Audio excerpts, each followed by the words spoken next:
Merci à tout le monde.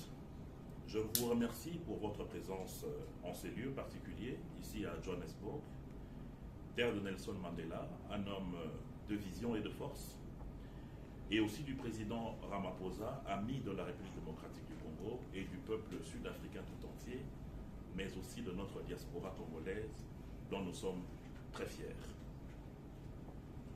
Et en terminant ma mission officielle ici à Johannesburg, je profite pour porter la parole de ceux et celles qui pensent comme moi en RDC que l'histoire de notre pays ne devrait s'écrire que par nous et pour nous-mêmes.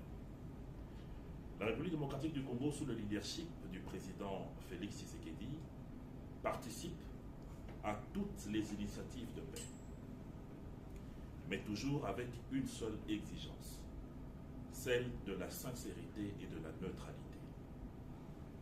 C'est ainsi que les USA à Doha, le chef de l'État a mobilisé toute la République, vu la sincérité de ces processus. S'agissant de la conférence initiée par la Fondation Thabo Mbeki, il est important de rappeler que l'ancien président sud-africain n'a pas toujours incarné une position équilibrée dans les conflits dans l'est de notre pays. D'ailleurs, il a été contre l'envoi des troupes de maintien de la paix de la SADC,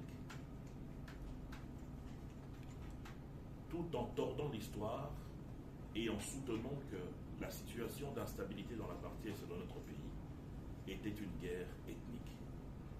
Alors que cela n'a jamais été le cas, vous le savez tous que la situation de déstabilisation de notre pays ne porte que sur deux éléments. Premièrement, l'appât économique pour mettre la main sur nos minerais, principalement par le Rwanda.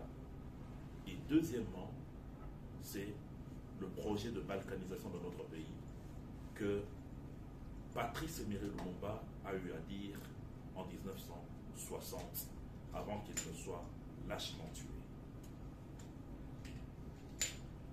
Nous pourrions penser réellement que M.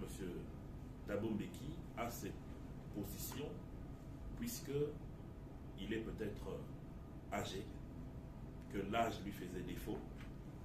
Mais malheureusement, comme l'a dit le ministre et porte-parole du gouvernement, Patrick Mouyaya, M. Thabo Mbeki a été parmi ceux qui ont véhiculé le poison rwandais dans l'espace de la SADC, mais aussi dans le mind de nos frères et sœurs sud-africains pour dérouter leur position en ce qui concerne la réalité de ce qui se passe dans la partie est de notre pays.